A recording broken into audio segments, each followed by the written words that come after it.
Boa tarde a todos e a todas. Bom, é um enorme prazer estar com todos vocês aqui, dando um reinício, né? Um início das lives, das nossas lives aqui em 2024. Momento que a gente tem para poder compartilhar conhecimento, para a gente poder compartilhar experiências. Gostei muito do tema também que a gente retorna, né? Com discutir valor em saúde. E o segundo pedaço, né, César e Daniel? A segunda parte é a que mais me toca, né? Porque é na prática, né? Porque a gente, de fato, a gente discute bastante na teoria, no dia a dia, e aí às vezes é o que a gente precisa disso, colocar na prática e ver como funciona, em quanto tempo funciona, em quanto tempo os resultados já começam a aparecer, tudo isso é muito importante para a gente. Bom, quero primeiro, né, fazer aqui nossos agradecimentos. Sou Marcos Novaes, superintendente executivo aqui na Associação Brasileira de Planos de Saúde, na Abrange. Quero agradecer muito a equipe, toda a equipe da Pfizer, que trouxe esse tema para a gente, um tema que a gente gosta muito de discutir. A gente costuma falar que para medir valor, no natural, a gente às vezes, em saúde, a gente olha, né, é a velocidade do atendimento, né? Às vezes a gente olha a velocidade, olha algum conforto, olha uma telaria, mas a gente às vezes não consegue perceber o que está por trás de tudo isso, né? É a qualidade da assistência na prática, né? É o índice de retorno, né? Depois de um procedimento hospitalar, são coisas que a gente não mede, mas que de fato ali é onde está o valor, onde está o valor. Então, eu queria muito agradecer toda a equipe da Pfizer por trazer esse tema tão importante. Quero aqui agradecer e já agradecer e já compartilhar da minha satisfação de ter aqui o Dr. Daniel Valim, médico nefrologista de Piracicaba, e também, em especial, por ser também o coordenador médico da Universidade Corporativa da Unimed Piracicaba. A gente também tem aqui a Universidade Corporativa da Saúde Suplementar, que é a UCA, e a gente sabe o quanto é desafiador tá ali nessa liderança da universidade corporativa num setor onde as demandas são infindáveis. E a gente, às vezes, parar para poder aperfeiçoar, para poder, né, treinar melhor os nossos times não é tão desafiador. Então, já agradeço aqui, doutor Daniel, e também agradecer ao doutor César Bicalaf. Então, uma das primeiras, né, uma das primeiras palestras que eu passei a conhecer quando eu entrei no setor também, já falava em valor em saúde, já era um precursor dessa temática. Acho que a gente não consegue falar em valor em saúde, César, sem falar o seu nome. Quer dizer, você lá no início, quando ninguém falava, eu já estava ali defendendo essa bandeira, e hoje o tema está tão em voga. Então, agradecer muito a oportunidade de ter você aqui conosco. E, e aí passar a bola para vocês, né? Porque eu fico aqui como telespectador, ouvir um pouquinho, aprender mais um pouquinho. Passo a bola para vocês. Tá com a palavra. Obrigado de novo. Agradecer a todo o time aqui também. Bom, primeiro, boa tarde a todos. É um prazer estar com vocês novamente aqui na Brand. Eu acho que a gente tem realmente, como você disse, né, Marcos, discutido esse tema há alguns anos, e desde a fundação do IBRAVES, né, do Instituto Brasileiro de Valor em Saúde, aí dos projetos que a 2M tem executado de forma, vamos trazer isso de forma prática hoje aqui para vocês. Então, para mim é uma satisfação. Hoje eu estou como CEO da 2M e sou presidente do Instituto Brasileiro de Valor em Saúde, que nós fundamos aí em 2018. Então, eu passo a bola aí para o Daniel Valim se apresentar um pouquinho, falar um pouco dele, da Unimed, daí eu já retomo com as discussões aí de cunho mais prático. A todos, agradeço demais o convite de participar dessa live, estreando aqui na live com vocês. É um tema que eu gosto, gostei demais da parceria que a gente fez nessa pesquisa. Aqui na Unimed de Piracicaba, a gente é uma Unimed de médio porte, nós temos um hospital próprio, de alta complexidade, 220 leitos, um pronto atendimento bastante movimentado, né? Temos 600 cooperados, quase 1.000 médicos atuantes na cooperativa. E dentro da universidade corporativa, eu me deparei com vários desafios, né? Como o Marcos disse, eu sou um entusiasta do conhecimento. Eu acho que a medicina é a boa prática da saúde, não só da medicina, mas da saúde como um todo, ela está baseada no conhecimento, né? E quando você tem o conhecimento guiado por dados, por indicadores, tudo isso fica muito mais claro e mais fácil da gente conduzir nossa jornada. Então, é um prazer poder compartilhar dessa experiência que eu tive nesse trabalho e agradeço novamente o convite. Bom, legal, Daniel. Bom, a gente organizou, a ideia é realmente ser uma conversa aqui, né, Daniel? Um bate-papo nosso, trazer um pouquinho da parte do conceito, do que a gente tem utilizado, e depois já partir da escolha dessa condição clínica, num pronto atendimento, uma condição aguda, né? Como é que a gente discute, muita gente discutindo o valor de saúde, quando fala em oncologia, outras coisas, a gente falou, vamos tentar algo realmente bastante concreto e prático. Acho que a ideia é apresentar para vocês aí no dia de hoje, né? Bom, talvez contando um pouco desse histórico, a gente tem desenvolvido projetos de implantação de linhas de cuidado, modelos de remuneração. Aí, realmente, nesses últimos 3 anos, intensificou demais os projetos de avaliação de linhas de cuidado. Isso tem sido, para nós, uma grata surpresa, né? Porque era algo então, que até então a gente apenas discutia a questão teórica e muita resistência do mercado de enxergar a importância disso. Então, hoje, a gente tem mais de 30 projetos práticos sendo implementados. Boa parte desses projetos, a indústria tem uma participação fundamental, porque ajuda a financiar, ajuda a rodar, fazer a roda começar a girar, né? Isso é o caso que nós tivemos aqui no Monumento de Piracicaba. Mas, na essência, o que eu falo, o que a gente defende de valor em saúde, né? Primeiro foi o grande desafio, como é que a gente coloca isso em prática. É legal, é muito importante a gente buscar teorias, modelos que têm sido aplicados fora do Brasil, mas como é que a gente traz isso para a prática? E aí, o que nós fizemos ao longo desses 3 anos? Né? Primeiro, aprendendo em cada projeto. Em cada projeto é uma lição aprendida. A gente depara com gestores de altíssimo nível do lado de lá, que trazem insights, e a gente acabou consolidando essa prática num framework, né? Um framework que a 2M desenvolveu, que a gente chama aqui que são esses 7 passos para você seguir a implantação prática de um projeto de BHC.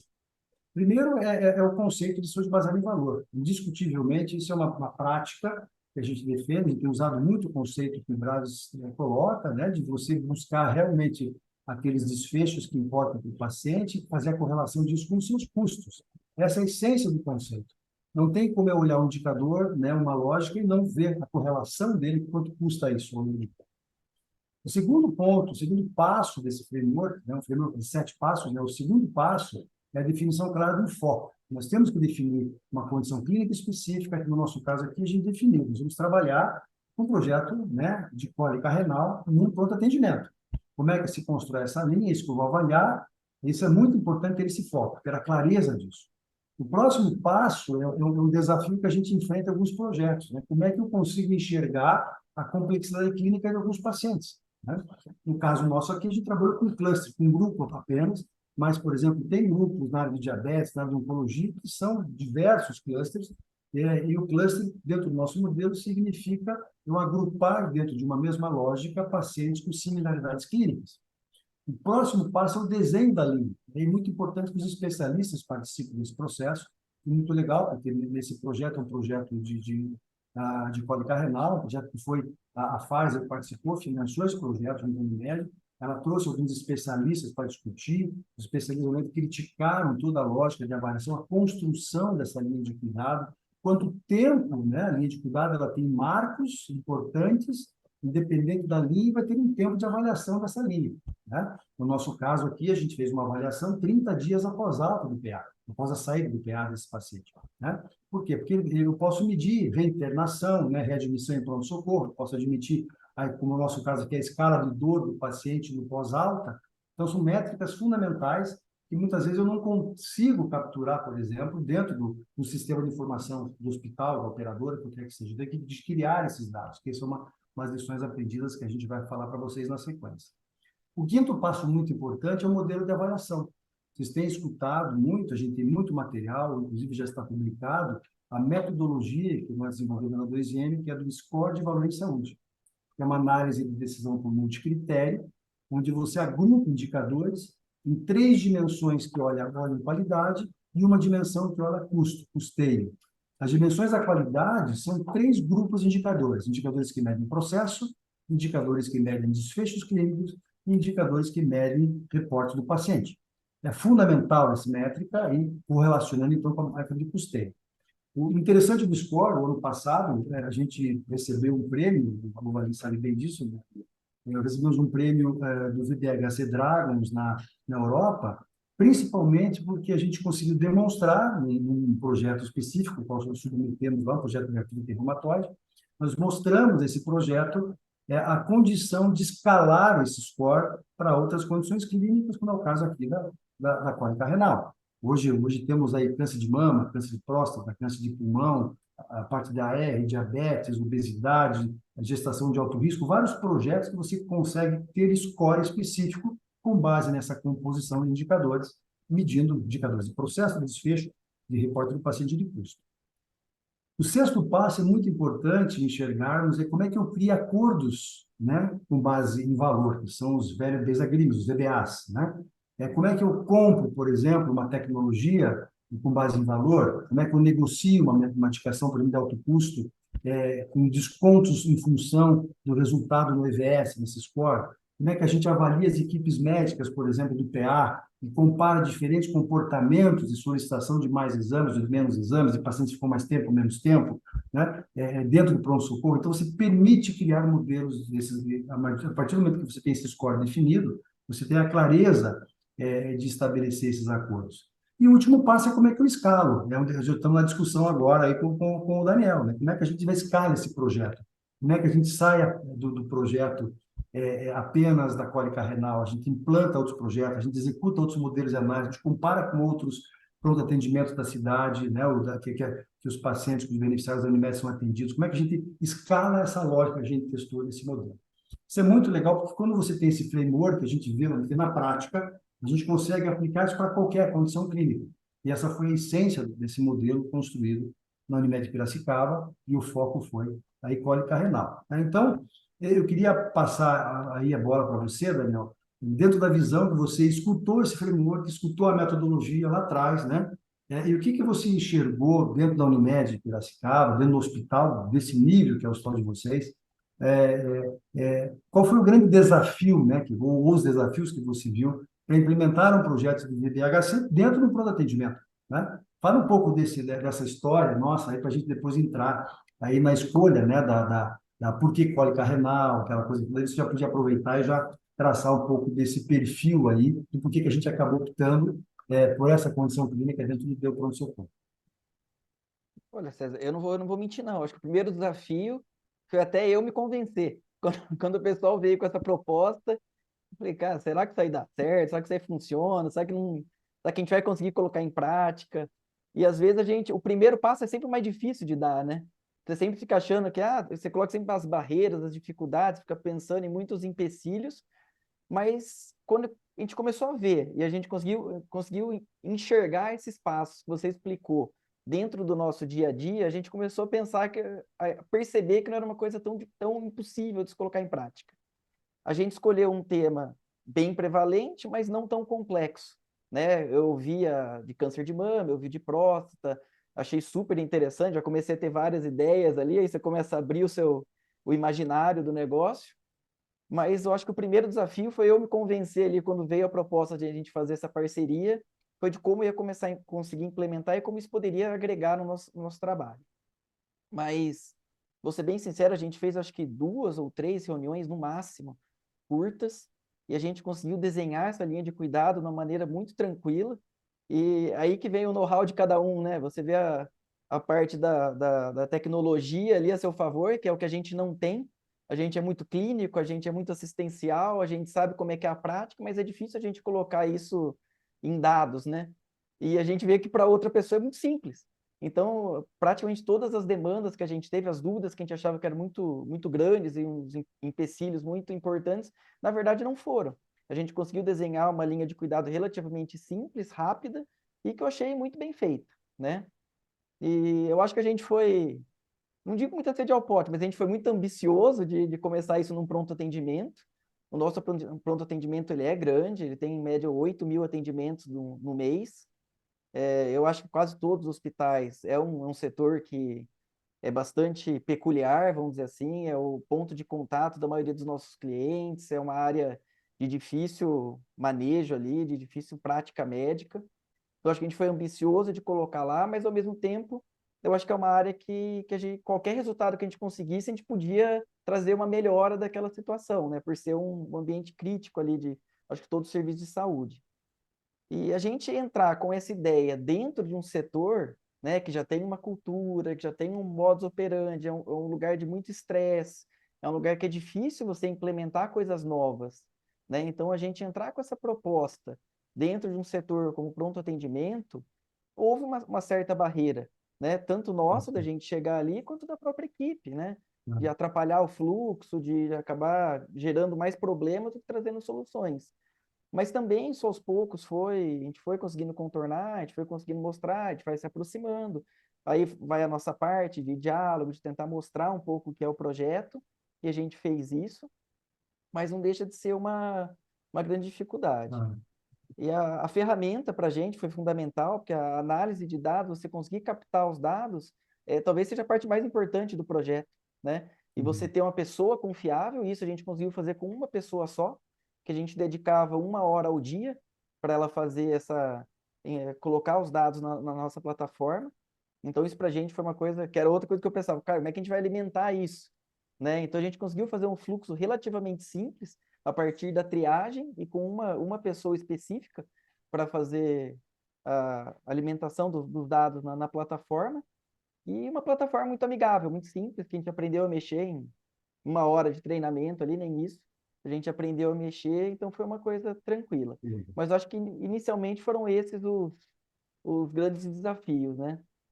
E eu acho que a escolha da cólica renal, eu acho que pela prevalência, né? Quase 2% dos nossos atendimentos no pronto atendimento é por cólica renal. A gente tem quase entre 150 e 180 atendimentos por mês de cólica renal. É um atendimento estressante, porque normalmente o paciente está bastante agitado, com bastante dor, gera um certo estresse ali, tanto para o paciente quanto para a equipe, de solucionar rápido aquele quadro. É um pouco da minha área também, eu sou nefrologista, então também tenho uma certa familiaridade com a área. Então, acho que esse foi o grande motivo da gente escolher. Eu acho que a gente acertou, porque é uma coisa relativamente simples, a gente consegue ter um desfecho rápido, uma análise de dados relativamente rápida, né? Um volume grande, né? Um N satisfatório para a gente ter como experiência. Então, eu achei que foi uma escolha certa. Eu acho que foi um bom primeiro passo. Você sabe, Daniel, uma coisa que chamou a atenção, né? Quando nós discutimos esse projeto a primeira vez com o Pfizer, pelo menos foi aí, acho que um pouco mais de um ano antes da gente começar esse projeto com vocês, em Piracicaba. Nós fizemos algumas reuniões com alguns hospitais, com algumas operadoras, e a gente sente esse nível de resistência que você trouxe, né? Que precisava realmente ter alguém como você que encampasse, que tem que quer acreditar no processo de mudança, e dizer, realmente eu vou começar esse processo, né? E vamos iniciar e vamos começar a olhar para isso. Acho que isso é muito importante, eu acho que esse é um dos principais desafios que a gente tem enfrentado no projeto. Todo mundo tem medo de começar um projeto. Acho que vai ser Né? muito caro, acho que vai ter... Mas o impacto é muito grande. A gente vai depois discutir um pouco das lições aprendidas, né? Eu acho que isso é muito legal. E aí a gente vê, né, quando você tem um framework, né, definido, desses 7 passos e tal, a gente passa por um problema de adaptação desse framework, né? Entender a realidade local, entender essa dificuldade que você tem, né? Por exemplo, do acesso ao dado, tem que ter esse navegador, esse codificador, alguém que ajude no input daquele dado, inicialmente que não está estruturado ainda, mas que futuramente, eu acho que isso é algo que a gente também tem discutido para futuro do projeto. E o legal é que a gente, por estabelecer um projeto, a gente estabeleceu um começo, meio e fim de projeto, né? De fazer um projeto Sim. de 6 meses, medir esses resultados, né? Nós estamos aí hoje com 604 pacientes já nessa linha, nesses 2, 3 meses, é um volume expressivo de pacientes, né? Os resultados são muito legais, a gente vai poder falar rapidamente sobre algumas coisas, mas na essência que são realmente uma condição de rápida implantação e de você consegue ter esse impacto na decisão rápida. Vocês vejam que nós estamos falando de um projeto de um mês praticamente de discussão, treinamento e implantação. Nós vamos medir 6 meses de projeto e depois aí definir o rollout disso e a aplicação disso de forma mais consistente com as lições aprendidas que nós vamos apresentar aqui para vocês hoje. Mas, na essência, é um projeto rápido, não tem essa história de uma coisa de longo prazo, vai deixar essa muita coisa, né? Então, talvez aí, dentro dos desafios, Daniel, se gostaria muito de você trouxesse por parte da Unimed, né? Que vocês, como Unimed, encontraram de desafio para colocar esse processo em prática? Se pudesse trazer alguns para a gente até ajudar as pessoas a ficarem com mais coragem para começar aí a É. quebrar essas barreiras, né? Eu acho que assim, o primeiro, e talvez que foi mais fácil a gente solucionar, foi a captação de dados, que era uma barreira, como que a gente ia conseguir, como é que a gente ia conseguir os CIRs, como é que a gente ia não deixar fugir o paciente ali, que a gente tivesse um filtro, que a gente conseguisse reter essas informações iniciais, pelo menos, para a gente colocar o paciente dentro da nossa linha de cuidado. Mas foi relativamente fácil da gente resolver, mas foi uma certa dificuldade ali. E eu acho que as mais difíceis foram, primeiro, o corpo clínico do pronto atendimento, não pelas pessoas em si, mas pela estrutura que a gente tem dentro de um pronto atendimento. Que normalmente é uma equipe muito grande, nosso hospital ele é grande, a gente tem muitos médicos que trabalham na porta ao mesmo tempo, né, e com cargas horárias diferentes. Então, é uma equipe muito grande que é difícil você conseguir uma uniformidade de atendimento, de conduta, às vezes, né? Por mais que a gente tente, é difícil essa comunicação e engajamento de todos, né? Então, às vezes você tem o engajamento de um certo grupo, as pessoas que são mais presentes, as pessoas que a gente tem um maior relacionamento, mas eu acho que esse foi um grande desafio e que a gente não conseguiu solucionar de uma maneira 100%, mas foi possível a gente viabilizar o projeto mesmo assim, né? E outra coisa que a gente teve muito problema foi relacionado aos pacientes mesmo, de coleta de dados do paciente pós-alta. Enquanto ele estava dentro do hospital, era muito tranquilo, porque ele tinha nossos protocolos, a gente tinha as informações ali que a gente conseguia buscar dentro do prontuário. Mas tinha uma parte do nosso projeto que dependia do feedback dos pacientes, né? Que a gente fez através de WhatsApp, foi uma coisa bem simples, bem prática, mas que nem sempre a gente tinha esse retorno. Muito por causa da realidade que a gente tem no país, a gente teve alguns casos aí de fraudes, de pessoas que entravam em contato com pacientes, passando pela instituição, inclusive a gente fazia campanhas às vezes, né, para o paciente não fornecer dados, não cair em golpe, a gente alertava os pacientes. Então, acho que de alguma maneira isso foi um desafio, porque o paciente talvez ficasse meio ressabiado quando ele recebia um contato que ele talvez não tivesse tanta certeza. Uhum. Quando ele recebeu a informação, ele estava numa situação de estresse, de dor, dentro do hospital. Às vezes não era o mais importante para ele naquele momento essa Sim. informação, né? Uhum. E aí no pós, então foi uma certa dificuldade, né? Talvez no caso da cólica não seja uma coisa que traga tanta repercussão na análise dos dados, né? Porque se o paciente não retornou, ou talvez se ele não respondeu, foi porque provavelmente ele ficou bem, não teve uma repercussão, né? Mas eu acho que isso tem que ser trabalhado, talvez a nível institucional, né, para a gente conseguir Uhum. informar mais os Uhum. pacientes. Quando isso virar uma rotina do nosso serviço, talvez ter um canal de comunicação oficial que seja mais fácil do paciente identificar, que é a própria instituição que está entrando em contato. Mas eu acho que essas foram as maiores dificuldades, vamos dizer assim. Isso é muito interessante, né? Porque até para que as pessoas entendam, né, dentro desse framework da 2M, o que tem, você falou, né, a gente discutiu um pouco desse sistema, mas essencialmente para que vocês entendam, a plataforma de linhas de cuidado que a 2M tem, ela tem um componente que é muito importante, que é o componente de gerenciamento da jornada do paciente em tempo real. Não é um processo de análise retrospectiva, né? Eu vou estar acompanhando os pacientes, né, no momento que interna, no momento que tem alta.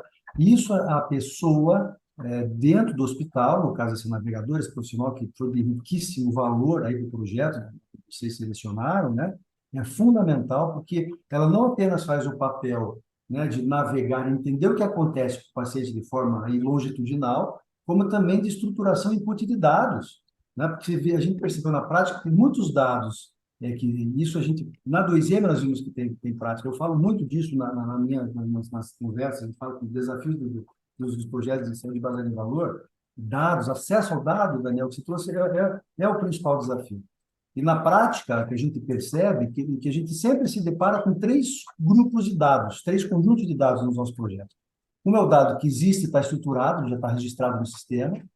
Um segundo é o dado que existe, mas ele não está no meu sistema, está no outro sistema, ou ele está não estruturado na minha base, está em campo texto, tá, de alguma forma eu preciso interpretar aquele dado para que eu consiga gerar algum indicador relevante. E um terceiro conjunto de dados que é capturar um dado que, por exemplo, não registrei em lugar nenhum, que você acabou de dar o exemplo, que é pegar, por exemplo, uma avaliação da dor do paciente no pós-alta. A gente usa chatbot no WhatsApp. A própria ferramenta dispara para o paciente o chatbot no WhatsApp, ele responde, e o que ele responde já cai na plataforma de avaliação. Então, essa ferramenta de gerenciamento da linha de cuidado ela é fundamental para que você consiga estruturar esses dados, organizar esses dados que ou não estão estruturados ou que não estão disponíveis. para que você consiga aí se medir com o EVS, com o score. Isso eu acho que é o principal desafio dentro da lógica. Agora, eu queria, talvez, que você trouxesse, né, vamos pensar um pouco, né, dentro do nosso lado, né, o desafio, por exemplo, que a gente enfrenta, né? Como é que a gente começa um projeto desse, né, Daniel? Isso é um problema. Quando eu chego hoje nós já temos, claro, ao longo dessas lições aprendidas, hoje já temos vários projetos que a contratação não depende, por exemplo, de uma indústria, né? A gente contrata direto, tem um projeto muito bacana lá numa Unimed na Uberlândia, tem projeto em outras Unimedes, em outros hospitais, onde o projeto é direto conosco aqui. Mas, hoje, 60% a 70% dos projetos que nós temos, a indústria tem um papel fundamental. Ele ajuda a financiar essa primeira etapa do projeto, né? A fase, por exemplo, conosco, aí com você, cantando na Londrina, lá na de câncer de mama, tudo que nós temos discutido também. Então, isso é muito interessante, mas também não deixa de ser um desafio, porque mudar o mindset da indústria, que está preocupada na venda, a gente brinca, na venda das caixinhas, né? Não está preocupada, por exemplo, em medir valor, né? Ou, de repente, poxa, será que a métrica de valor vai falar contra ou a favor do meu produto? Né? E a gente sempre brinca, né? A gente começa com ela assim, você só não pode matar o mensageiro, né? Nós vamos dizer o que está acontecendo. Agora, se está bom ou se está ruim, não é problema nosso, né? Mas isso é muito legal porque permite que se crie esses acordos com base em valor e a indústria participe também dessa estratégia. Isso tudo faz parte dos desafios de implantação, né? Agora eu queria entrar numa parte mais, até para depois a gente ter tempo de abrir para as perguntas, Daniel. A gente fala um pouco das lições aprendidas, né? Eu tenho aqui como 2IM, como equipe de inteligência médica, com o nosso pessoal, Doutores Vivas, ou do time do Fábio, que coordena os projetos, né? A Tayana, que também está muito ligada a esse projeto, que são o nosso time de CSM, de gerenciamento, são um time que eu diria que são os grandes responsáveis do nosso lado para fazer acontecer. Né? Eu tenho vários pontos que a gente aprendeu com esse nosso projeto. Mas eu queria escutar de você, Daniel, dentro de lições aprendidas, né? Nesses 3 meses de projeto aqui, né, que a gente está aí na metade, está indo para o final dele já, 4 meses de projeto. O que que você enxergou, né, de lições para você como gestor, obviamente para a tua Unimed, que você acha que cabe a gente aprofundar essa discussão para um possível aí, rollout de projeto após concluirmos essa fase de piloto?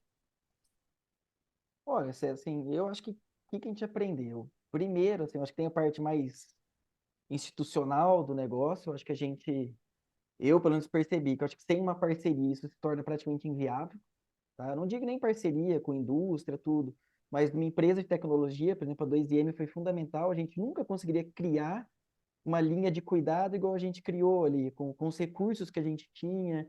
Foi uma coisa muito simples de ser criada com as ferramentas que já existem dentro da empresa de vocês. Eu não consigo imaginar a gente desenhando esse projeto e operacionalizar isso com os recursos que a gente tem hoje dentro do nosso hospital.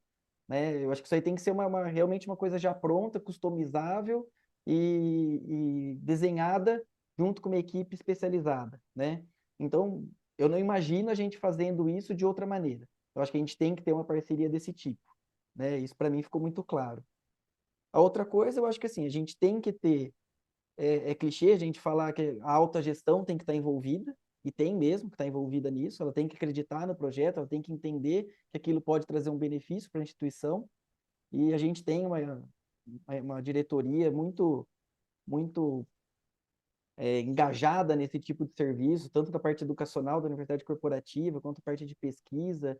Então, sempre que a gente leva demandas que podem trazer melhora no atendimento, melhor desfecho, trazer dados, a gente tem conseguido muito apoio da nossa gestão, da nossa diretoria, então, para a gente isso aí foi muito importante.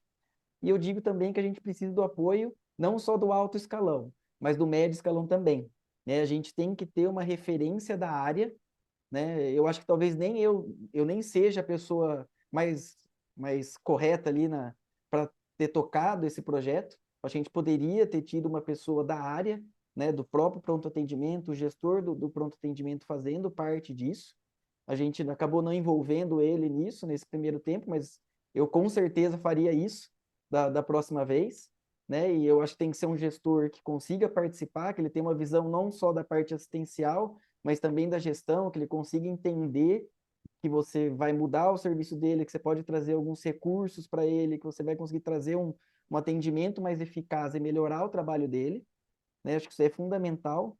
A gente tem essa pessoa, né, o Dr. Rafael Salvador ali, que ajudou muito a gente, né? Eu acho que no futuro ele poderia completamente participar de um projeto desse, né? Mas com certeza hoje seria uma lição aprendida. Eu traria ele para participar. Eu acho que a gente teria uma adesão maior. Eu acho que a conversa dele seria muito importante ter do nosso lado, né? Pelo know-how, pelo poder hierárquico que ele tem ali de conhecimento. Então acho que ele tem que participar bastante, né? E eu acho que as outras lições são que, assim, as portas vão se abrindo, né? Quando a gente começou o projeto, eu tinha duas coisas na cabeça, né? Ver custo e a qualidade do atendimento, né? Como é que o paciente saiu e quanto custou isso para mim. E a gente foi vendo que, assim, é inesgotável, né? As portas que vão se abrindo. Você vai vendo muitas oportunidades ali, né? Tanto de estabelecimento de processos, análise de SADTs, você conseguir rever protocolos, uso de medicações, perfil de medicação, tempo do paciente ali dentro. Você começa a se questionar se aquilo realmente é necessário. Você abre muitas portas. Então, assim, eu acho que a gente tem que colocar uma lupa. Eu acho que a gente tem que fazer isso em junção com alguns outros recursos que a gente tem dentro do hospital. Por exemplo, da RG, eu acho que seria uma fonte muito boa do que, aonde a gente vai intervir, aonde a gente vai fazer um trabalho desse. Alguns indicadores de pronto atendimento, CID de internação, acometimentos que deixam o paciente mais tempo sem internação em observação. Eu acho que talvez esses dados dos serviços sirvam para a gente determinar aonde a gente vai colocar a lupa e fazer algum trabalho, né? Então, acho que são essas lições, de maneira geral, que para um próximo ali eu gostaria de ter, né? Da gente aumentar, e eu acho que tem que criar corpo, né? Eu acho que a gente tem que envolver cada vez mais pessoas, tudo que é construído a gente consegue um engajamento maior, né? Que a pessoa participou da construção. Então, eu acho que a gente tem que trazer muita gente do hospital, equipe multidisciplinar, né? Fazer eles participar. A Karina, que ajudou a gente na coleta de dados, foi, putz, ela engajou pra caramba, ela gostou de participar, ela ficou animada sabendo que a gente teve a reunião, me perguntou. Então, assim, você ter esse engajamento, você começa a mostrar para o pessoal do hospital que dá para fazer uma coisa diferente e que vai trazer uma repercussão no atendimento, né? Eu acho que é o principal, né? Então, acho que essas são as lições que eu aprendi ali. Eu acho que a equipe seria maior das nossas reuniões ali, se fosse Aham. hoje. Isso é muito legal, Daniel, escutar de vocês, do projeto.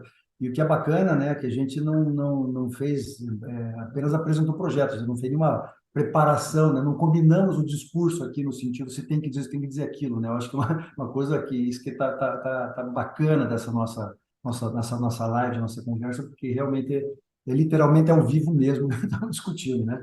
Uma coisa que para mim, né, vendo os resultados, discutindo com vocês na apresentação, e a gente viu como 2IN aqui, talvez para um próximo projeto, né? Eu acho que a gente tem que partir já desde o D0 com um processo o máximo possível de integração com a operadora, não apenas só com o hospital. No caso de vocês, por ser um hospital verticalizado, eu conseguiria ter uma série de informações retrospectivas da tua operadora que ajudariam muito a gente construir os parâmetros, os benchmarks. Só para que vocês entendam, quem está me escutando, a análise de multicritério, né, ela tem algumas características que são fundamentais. Primeiro, você define os domínios, né, as dimensões que eu vou analisar. Né? Já falei processo, desfecho, desempenho do paciente, custo. Dentro de essas dimensões, elas são ponderadas, têm pesos. Né? Cada dimensão tem o seu indicador e cada indicador tem o seu parâmetro, né? O seu que a gente chama do benchmark, né? E suas bandas, as suas linhas se está mais, se está muito, está ruim, né? Por exemplo, qual é a melhoria da escala de dor estimada que eu vou entre a coleta de entrada e a coleta de saída do PA? Isso são dados riquíssimos de análise de desfecho clínico, que você tem essa métrica, obviamente, está dentro do hospital, o sistema anotou isso, mas o dado de custeio, por exemplo, quanto custou o teu histórico de pacientes atendidos no pronto-socorro, para até estabelecer se está custando muito caro do que a média dos seus pacientes ou não, é fundamental, né? Então, talvez esse processo de integração sistêmica, não só com o hospital, mas também com a operadora, seria útil da gente para aprofundar os dados. Outros dados que a gente também conversou, né, Daniel, a questão da solução dessa ADT.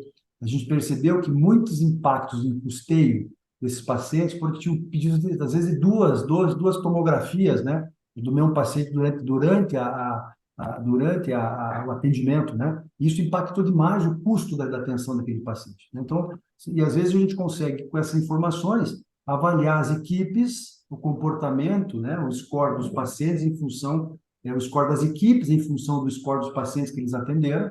Daí você poder criar até políticas de remuneração diferenciada, né? Pagamentos por performance, pagamentos incentivos, qualquer outra forma, porque você começou a medir o paciente, né, que foi atendido. Acho que isso é um ponto fundamental e que eu trabalhei, por exemplo, também não só pegar o custo total, né, pega o custo total, mas estratifica dentro do custo total, né, quanto foi de SADT, quanto foi de medicamento, né, porque a gente vai conseguir, inclusive, comparar quais foram as tecnologias, os medicamentos utilizados que tiveram mais resultado nos seus respectivos indicadores, né, reduziu mais rápido a escala de dor, deu alta de forma mais precoce, ou não precisou reinternar. Então, são métricas que a gente correlaciona depois que tem esses dados organizados, e por isso que a presença dessa enfermeira dentro da unidade foi fundamental, porque nos ajudou nessa estruturação, né? Então, acho que essa é algo, do nosso lado, como do IZM, é algo que a gente aprende em cada projeto, e para nós, eu diria que foi uma grata,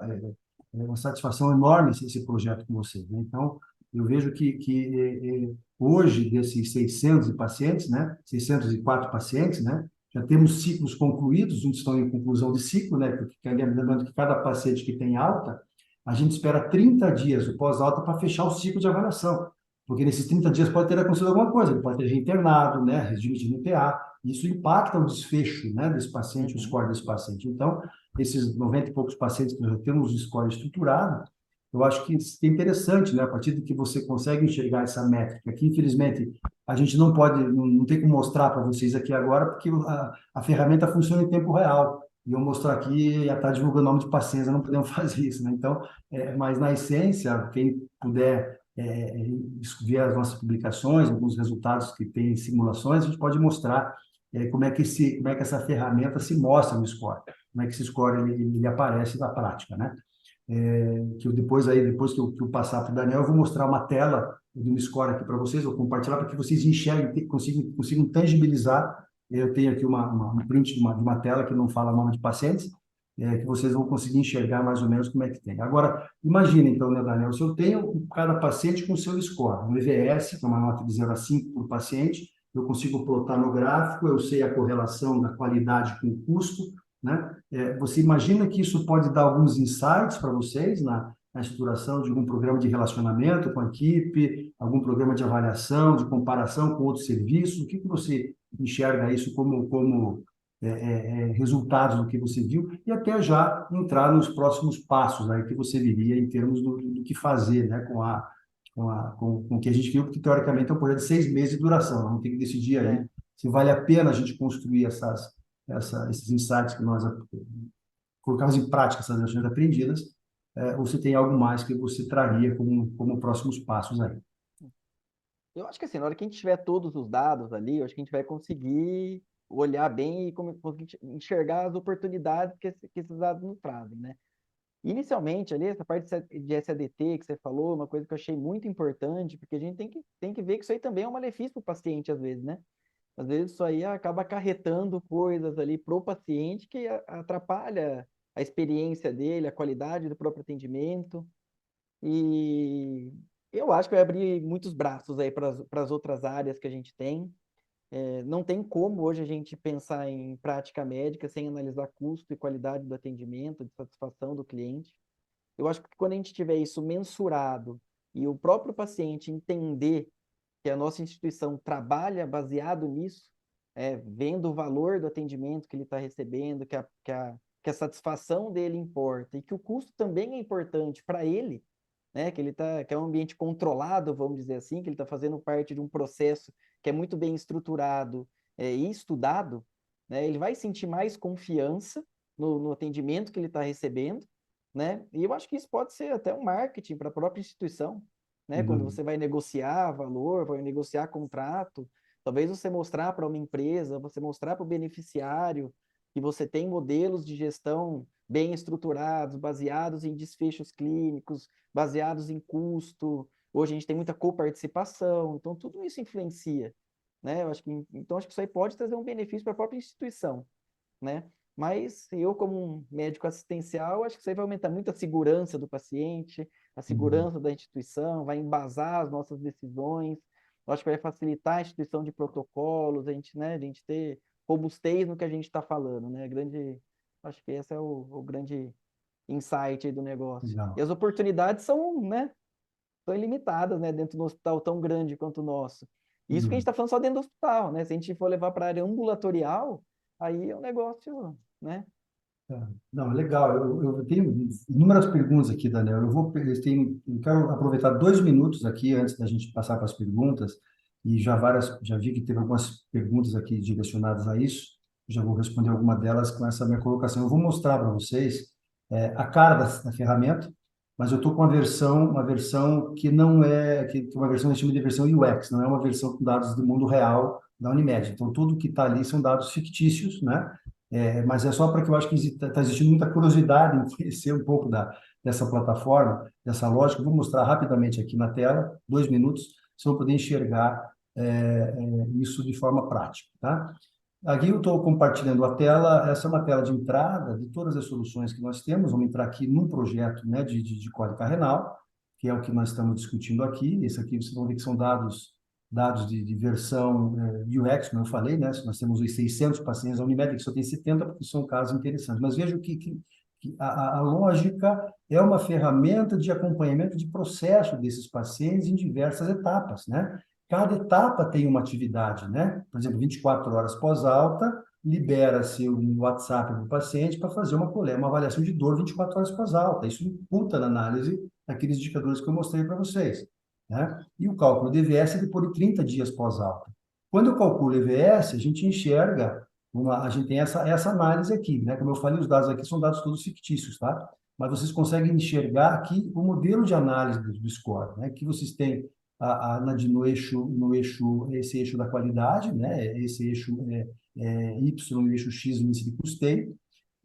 Cada pontinho desse aqui é um paciente, e você consegue enxergar a correlação qualidade e custo de cada um desses pacientes. Então, para você estabelecer, desde até a compra de um medicamento de alto custo, com a relação com os teus médicos, eu consigo ver, por exemplo, aqui as diferentes equipes, né? E o comportamento, a média do score desses pacientes, de cada médico em função da média do score dos seus pacientes. Lembrando que o EVS é uma métrica que você vai avaliar pacientes, os indicadores que são, aqui uma coisa, que você consegue avaliar os pacientes com uma nota de 0 a 5, né? Cada paciente avaliado, vocês vejam, né? Indicadores de qualidade, né? Indicadores de desfecho, né? Veja que interessante indicadores que você mede, a coleta de escala de dor, se esse paciente foi readmitido no PA, né? Tempo da remissão de dor, a relação à escala de dor pós-alta, né? Os custos que aconteceram com esse paciente ao longo do tempo.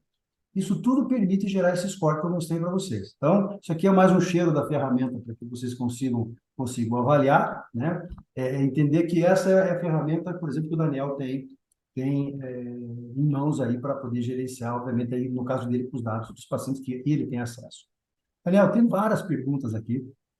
Eu vou tentar ver se a gente consegue responder com uns mais 15 minutos aqui de conversa, né? Todo mundo elogiando aí a gente, mais você, Daniel do que, mas tudo bem, isso é bacana. Tudo bem aqui. Bom, vamos lá. Pergunta: os doutores falaram sobre dado estruturado e apto para tomar a decisão, né? Neste ponto, um dos desafios é exatamente chegar a ter esse dado nesse formato para aplicação, acompanhamento e monitoramento. Diante disso, o que foi feito? Foi feita uma automação de processo, né? Aqui eu posso trazer aqui a resposta é o seguinte: o processo ele é automatizado, né? A gestora, como vocês viram, enxerga cada etapa do processo. Nessa fase, por ser uma POC, por ser um projeto piloto de 6 meses, nós entendemos o processo de interoperar, e aí a ideia é que boa parte dos dados sejam automaticamente incluídos no sistema. Como não vão ser todos que vão vir, sempre tem a figura do navegador que lê o prontuário e estrutura a informação no sistema, né? Essa é a importância do navegador no processo. Quanto mais maduro for o sistema, menor é o tempo desse navegador, desse codificador, para imputar dados no sistema, né? Aqui tem uma pergunta que eu acho que mais você, que o doutor falou sobre a dificuldade de engajamento, com isso em relação com os médicos, enfermagem, colaboradores administrativos, todos, né, interrogados. O que foi feito para sanar essas questões de engajamento nessas pessoas do projeto e que dicas daí você daria, Daniel, nesse sentido? É bola contigo. O que eu fiz na prática foi invadir o grupo de WhatsApp da turma lá do pronto atendimento, do plantão do pronto atendimento, mostrei o projeto, falei a intenção de fazer o projeto, qual que era o objetivo, expliquei mais ou menos, né, de uma maneira mais sucinta, e pedi o apoio deles, né? Claro que eu conversei com o coordenador antes, ele autorizou eu entrar, fiz a explicação, e a gente conseguiu um engajamento relativamente bom. É claro que foi nem perto de 100%, mas eu acho que a gente esperava isso, né? Mas eu acho que foi um número satisfatório. E isso entra nas lições aprendidas que eu falei no começo. Eu acho que o próximo a gente tem que contar com o coordenador da área. Ele tem que Uhum, participar uhum. do projeto, porque eu acho que o peso dele vai ser muito maior do que o meu ali, né? Eu acho que aí ele consegue ter um diálogo melhor, eu acho que consegue engajar um pouco mais a equipe. Mas eu acho que dentro do tempo que a gente teve para colocar em prática, o formato como foi, até a equipe mesmo que a gente teve envolvida no trabalho, que foi bem enxuta, eu acho que os resultados foram relativamente bons, tá? Uhum, Mas uhum. eu acho que a principal dica é envolver o gestor. Acho que o gestor ele tem que estar dentro, ele tem que entender por que está sendo feito e comprar ideia. Eu acho que se ele participar, a gente vai ter um resultado bem maior. E olha que eu tive É, todo o apoio dele, né? Mas ele não estava fazendo parte do processo, do trabalho. Mas ele me ajudou muito. Por conta dele que eu uhum, consegui todos uhum. os resultados, né? Mas era uma equipe muito grande. Mas foi mais ou menos isso. Foi conversando diretamente com alguns. A enfermagem também me ajudou bastante. A Karina, ela é enfermeira do PA. Então ela conhecia os médicos que mais davam plantões ali. Então ela abordava às vezes o médico. Ah, doutor, serviu lá com o doutor Daniel. Qual coisa liga para ele. Então ela ajudou bastante a engajar, né? E Uhum. os dados que o César explicou da primeira vez ali, a gente também tem, a gente usou muito na triagem, o CID, né? A gente tem ali já cadastro o CID da entrada, então a gente tinha, no caso de cólica renal, tinha lá o CID de cólica renal, já disparava um gatilho para a nossa enfermeira ir lá e buscar o dado daquele paciente, né? Então essa transição para a gente era feita através desse dado. E eu acho que aí você complementa essas questões que essa me perguntou, né, de que dicas a gente pode dar para ajudar no convencimento, talvez, do alto escalão da instituição para implementar e para priorizar projetos assim, né? Eu acho que isso é um ponto muito importante, né, de que a gente, se você puder, Daniel, trazer da tua visão, né, que dicas para você levar esse convencimento interno. Agora vamos dar continuidade nesse projeto, vamos ampliar, vamos escalar para outras condições clínicas dentro do PA, vamos definir outras estratégias. O que que você vê como estratégia de convencimento desse alto escalão da empresa? Eu sempre penso assim, sabe, César? Eu gosto muito de número, eu gosto de indicador, mas eu sempre penso, isso aqui mudou o patamar do nosso serviço, né? Isso aqui mudou nossa atividade fim, a gente conseguiu trazer um atendimento melhor para o paciente. Eu acho que no momento que a gente tiver esses dados, que a gente conseguir fazer uma análise e fazer uma ação em cima disso, a gente falou, ó, baseado nisso, a gente mudou tal coisa e trouxe um melhor atendimento, com menor custo, uma maior efetividade, uma maior satisfação, menor uso de SADT, menor permanência. Eu acho que quando a gente conseguir mostrar um resultado desse, que eu acho que é o objetivo da gente fazer um trabalho desse, não é só enxergar, mas é agir em cima daquilo que a gente conseguir ver, eu acho que aí o poder de convencimento vai lá em cima, né? Eu acho que o mais difícil foi a gente dar o primeiro pontapé, Sem né? Eu dúvida. acho que agora a gente tem que fazer a parte da ação, que eu acho que também não vai ser tão simples, mas com os dados fica mais fácil, eu vou ter que chegar nessa equipe do pronto atendimento, a gente vai ter que desenvolver alguma coisa em conjunto, baseado nos dados que a gente achou. E conforme a gente conseguir implementar alguma mudança, aí sim eu acho que a gente vai ter um poder de convencimento grande. Senão fica inútil, né? A gente só ter o dado Ah, aqui vai e não fazer. agir em cima Perfeito, dele, né? perfeito. Só para reforçar, é o Vlad Borges que está fazendo essas perguntas. Ele trouxe algumas questões referentes a sistemas que eu acredito que eu já mostrei para vocês, né, Vlad? Eu mostrei o sistema utilizado, o processo de automação, o input de dados e a questão de gerar esses dados para que vocês precisem, né? É a questão da troca de informação entre as organizações operadoras. Ele coloca aqui visto uma tendência no setor hoje, né? Ele está trazendo isso é uma realidade. Indiscutivelmente, Vlad, isso aí é algo que não tem como você pensar numa ação de baseada em valor sem a gente interoperar dados. Eu não consigo, a essência do conceito, né, de gestão de linhas de cuidado de pacientes é eu enxergar o paciente de forma horizontal. Hoje, todo o sistema de informação é construído para enxergar o paciente de forma vertical, né? Não horizontal, porque horizontal ele vai ter que integrar obrigatoriamente diversos prestadores, né? E a ferramenta de avaliação que a gente chama de de monitoramento de processo executável, que é a essência do conceito que a gente tem aplicado aqui nas nossas soluções, nas ferramentas, é exatamente esse gerenciamento do paciente de forma longitudinal. Deixa eu ver, assim, tal, tem uma pergunta aqui do José, deixa eu ver aqui, eu não consegui, né? Estimo que medicamentos para tratar o atendimento DPA nesse projeto não seja um ponto de elevar a despesa, mas, de maneira geral, a prescrição de medicamentos foi alvo de avaliação, se sim, como foi feito? Foi definido um protocolo, e que percentual dos prescritores respeitaram? Sua pergunta aí, que você quer trazer alguma resposta para isso, Dani? Tem, não, a gente colocou, isso aí faz parte da avaliação, sim, tanto por causa de custo, quanto a gente vê efetividade, tempo de permanência, se tem alguma relação com a medicação ou não, e quanto que isso custou. Isso aí foi bem fácil da gente fazer, na verdade, foi fazendo um cadastro, sempre que aparecia, a Karina, ela alimentava o sistema, e sempre que aparecia alguma medicação administrada para aquele paciente, que ela alimentava no sistema, a gente complementava com os dados de custo que a gente tinha do hospital, que é relativamente simples, né? E isso aí vai fazer parte da análise final de custo. Então, mas assim, o protocolo acabou não sendo muito respeitado, né? O que a gente colocou uma opção a mais de terapia, que é o que a gente queria comparar, porque era uma terapia relativamente mais rápida, né? Que poderia encurtar o tempo de permanência com alívio mais rápido da medicação, mas a gama de protocolos, vamos dizer assim, de tratamentos que a gente teve foi muito grande. E o que eu achei bom, porque eu acho que vai servir para a gente conseguir analisar bem, sem nenhum viés ali, né? Eu achei bem legal. Mas foi bem simples a gente colocar as medicações ali, tá? Isso é muito legal que você trouxe, Daniel, até respondendo ao José Luiz que fez essa pergunta, é, é, é fundamental, e eu acho que essa é a essência do projeto, sabe, José Luiz? Quando você estabelece uma análise de valor, um ECVS, por paciente, eu consigo avaliar, por exemplo, não apenas a equipe médica que acompanhou aquele paciente, mas eu consigo acompanhar como é que foi o resultado das tecnologias utilizadas para aquele paciente e correlacionar com o score que eles tiraram, né? E com o custo disso, e com o tempo da permanência, e com o resultado na dor, não apenas no score geral, mas numa análise pontual por indicador. E essa é o benefício benefício da ferramenta, né? Isso você enxerga e vai dar todo esse poder de decisão para que você agora, o Daniel agora, em pós-revisões, estabeleça um protocolo, talvez seja até mais rigoroso no cobrar esse protocolo, porque ele viu Isso. na prática o resultado que teve, né? Acho que isso É. é muito legal. Acho que o ponto, eu acho que nós, não sei se tem mais alguma questão. Tem uma pergunta aqui, que a própria, acho que a Brandt trouxe, né? Que a importância da educação do paciente na criação de valor em saúde, né? Como podemos melhorar a compreensão e a adesão do paciente aos tratamentos. Isso acho que a gente tem alguns projetos aqui, vou compartilhar, Daniel, depois pode trazer um pouco da tua experiência.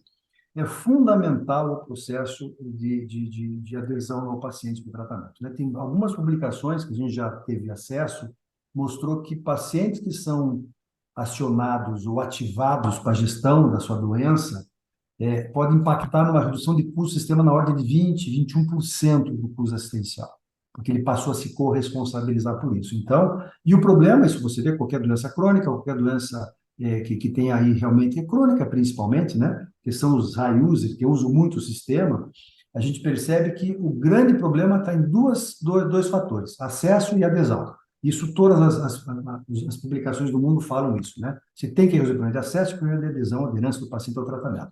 As estratégias que a gente tem utilizado não é nesse caso, mas na estratégia de diabetes é alguma estratégia de gamificação, né? Benefícios que o paciente ganha. Por exemplo, nós temos um projeto de diabetes interessante.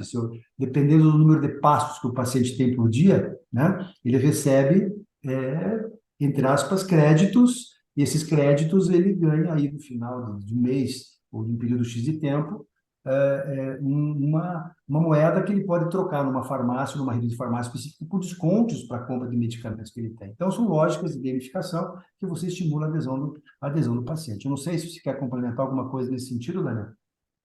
Eu tinha visto essa pergunta ali aparecendo, meu quando estava inquieto com ela ali, porque é uma coisa que eu gosto muito, né? Essa parte do Vamos lá. paciente, de engajar o paciente. Acho que a gente já passou por tantas fases ali, né? Humanização, experiência do paciente, mas eu acho que nada vai ser tão importante quanto a educação do paciente, né? A hora que ele entender qual que é a posição dele dentro do tratamento dele, né? Que o tratamento é uma coisa conjunta, não é só a medicação, não é só o cuidado, né? Que ele participa ativamente do tratamento dele, né?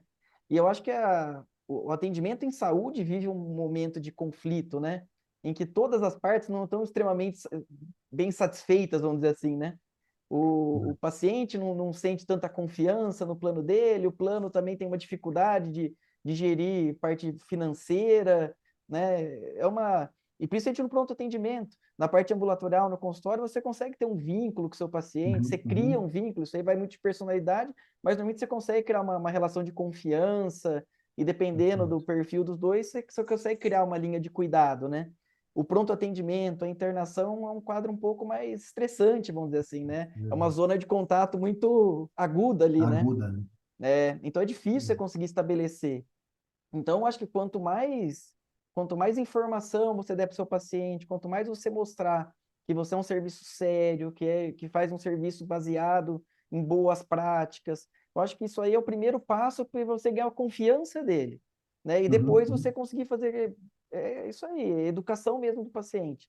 Na hora que eu vi, eu fiquei ali, porque eu acho que isso aí a gente vai conseguir chegar numa solução, eu acho Sim, mais assim, perto do ideal, quando a gente conseguir juntar isso aí, muito né? A legal. participação, educação do Eu acho que, paciente para... e agora tem uma pergunta no final aqui, até se você puder responder, depois já peço um minutinho para fazer o teu encerramento, né, da final, porque estamos no final, se você puder responder, que o Marcos Pimenta perguntou aqui, eu acho que é uma pergunta interessante, né? Se existe alguma previsão de bonificação para os profissionais que aderiram ao protocolo aos melhores resultados, né? Pergunta, eu sei que é espino, Não, mas eu acho que vale a pena abrir. Se você puder responder, já fazer o teu fechamento, que daí eu quero fazer também o último aviso aqui nos últimos 30 segundos. vamos dizer assim, eu não sou dessa área, vamos dizer, não está na minha alçada, né, decidir isso aí, Tá? mas é uma coisa que está sempre em conversa, né? E eu acho que é o caminho, né? A gente não tem como a gente pensar que você vai bonificar ou você vai remunerar um profissional independente do tipo de desfecho, do tipo de resultado que ele entrega, né? A gente tem que diferenciar as coisas. Isso aí é para qualquer tipo de serviço, né? Um serviço mal feito, seja numa coisa da sua casa, no seu carro, é diferente de um serviço bem feito. E na medicina não pode ser diferente, né? E a gente tem vários fatores para tentar identificar o que é um bom atendimento, né? Isso aí são N fatores que podem diferenciar uma remuneração. Eu acho que isso aí é totalmente viável, plausível. Eu acho que desde a parte básica ali, de graduação, de qualificação, de estudo, de educação, eu acho que isso é o primeiro ponto, né? Para você já dar uma destacada, você conseguir ter uma diferenciação. E o outro é isso que a gente está fazendo, é você conseguir, de uma maneira, você conseguir basear em dados a qualidade daquele atendimento, qual foi a percepção do paciente em relação ao seu atendimento, qual foi o desfecho que ele teve, quanto isso custou para quem está te contratando, para quem está te pagando, tudo isso tem um valor, né? Você resolver um problema de uma maneira barata tem muito mais valor do que você resolver o mesmo problema de uma maneira muito cara, né? Não necessariamente custo significa eficiência, né? Exatamente. Então, esse eu imagino que é o rumo da medicina, né? Como a gente vai conseguir operacionalizar isso, mudar a cultura, conseguir colocar isso em prática, que é o grande desafio. Mas é o Sem dúvida. futuro, acho que isso aí tem que estar na pauta sempre. Bom, gente, nós estamos vendo um minutinho assim, mas só quero dar um recado. Primeiro, agradecer a presença de todos aqui. Eu acho que foi muito legal o evento.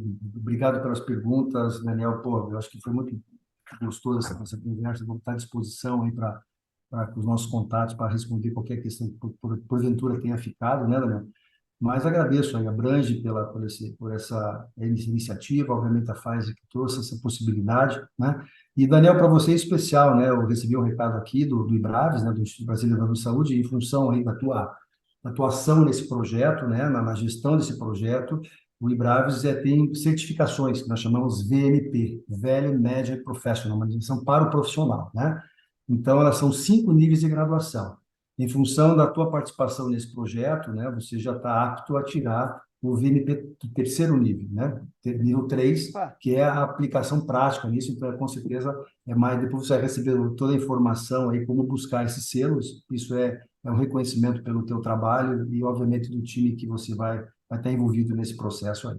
Mas, especialmente para você, na tua pessoa física, né, que acreditou e que impactou o projeto, então, Eu queria te avisar aí que o Braves me avisou agora, o time do Braves, a Fábio, a turma falou que, em função aí desse trabalho, com certeza você já está apto para ter essa tua certificação. Eu acho que é uma elevação profissional aí de nível 3 do VMP. Bom, é isso mesmo, Daniel. Um grande abraço a todos. Acho que estamos aí no final. Então, Abraço aqui eu para vocês deixo também. aberto aí, Marcos, a Abraço. bola para você, se quiser fazer algum encerramento. Amigo. Um abraço. Obrigado, obrigado, Marcos. Está contigo aí. Eu quero só aproveitar para agradecer aqui. Parabéns ao Daniel também pela certificação. Forte Obrigado, abraço a obrigado. todos. É pessoal, mas eu estendo isso aí para todo mundo que ajudou. A gente trabalha sempre em equipe. Eu acredito que sozinho a gente não faz nada, a gente sabe disso aí, né? Se a gente não tiver apoio, uma equipe grande. E eu tenho uma equipe bem legal mesmo ali que me ajuda na Universidade Corporativa, dentro do hospital, eu tenho muitos gestores ali que me ajudam. A diretoria nossa do hospital sempre apoia muito as nossas ações. Então, assim, em nome da Universidade Corporativa e da Unimed Piracicaba, eu agradeço muito tanto o convite quanto a possibilidade da certificação aí. Obrigado mesmo.